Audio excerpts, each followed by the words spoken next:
Maintenant le Gmail. Pour ceci, nous allons ouvrir Google et vous allez écrire Console Cloud Google. Vous allez ouvrir le premier lien. Pour vous, si c'est la première fois que vous y accédez ici, vous n'en aurez pas d'application qui est mentionnée. Alors pour ce faire, je vais commencer du début. Donc vous allez cliquer sur API et Service. Ok. Puis après, vous allez cliquer sur ici. Il va vous donner la possibilité de créer un nouveau projet. Vous allez cliquer sur Nouveau projet, puisque vous n'aurez pas de projet derrière. Donc le premier projet, je vais dire Project. Oula, je vais mentionner le même app. Ok, c'est 54. Ok, 64. Créer ceci. Il va le lancer. Lorsqu'il va finaliser ceci, vous devez y aller ici et l'ouvrir, puisque sinon il va s'ouvrir directement lui-même. Donc c'est le 64. Pour moi, il reste figé dans le premier. Donc je suis là. Puis après, qu'est-ce que je dois faire? Je vais y aller dans les identifiants. Ça s'appelle des credentials en anglais. Donc vous allez cliquer sur. Vous allez y aller dans configurer l'écran de consentement. Il va m'afficher deux choix. Le premier, c'est interne ou bien externe. Interne, c'est dédié pour les organisations. Nous sommes des particuliers. Externe, créer. Puis après, créer. Là, qu'est-ce qu'on va faire? On va écrire la même chose. L'application, c'est App64. Ok, donc ça, c'est le projet. Puis après, si vous voulez insérer le logo, vous pouvez le faire ici. Puis après, en bas, vous pouvez mentionner votre email.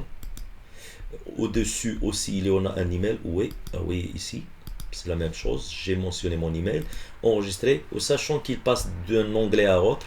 Là, si vous voulez ajouter des champs d'application, que ce soit le profil ou bien les emails, ici, vous pouvez revoir ceci. Donc, je passe, je continue, je n'ai rien fait dedans. Là, on va ajouter un user. Le user sera le même email. Si vous avez d'autres emails à lui ajouter, vous allez le dire. Donc maintenant, il va les insérer ici. Ça marche, il a inséré, enregistré, continuer.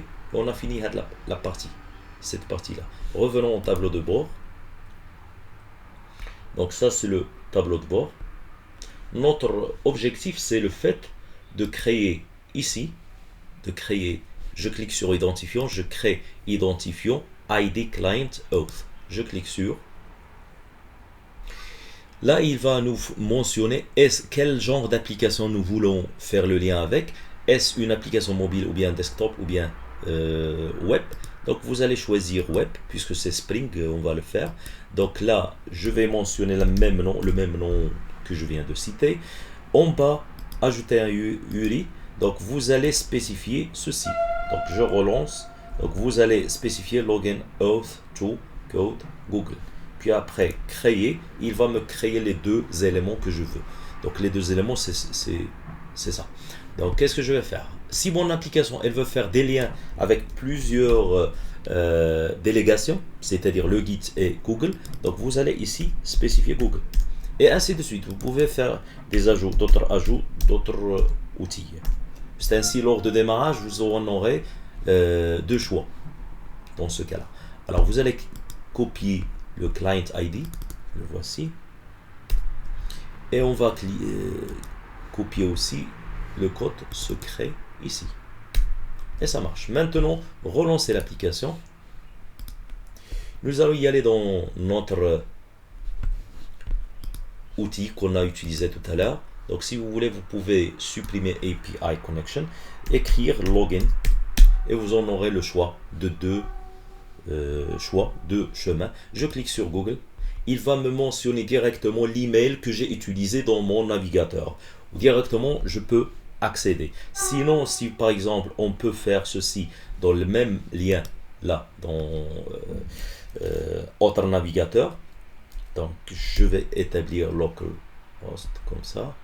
Donc, ceci, il m'a mentionné la même chose. Je clique sur, il va me donner l'accès d'insérer ceci. S'il n'est pas connecté, bien sûr. Donc, s'il est connecté, je vais dire oui, ou il sera responsable. Oui, directement, il sera convergé vers la page. puisqu'il n'en a pas de page, c'est pour ça qu'il a directement allé à 80-80. Si vous voulez cette page-là, il est connecté. Ainsi, on a réussi le principe de passer par le biais de Oath en déléguant vers Gmail.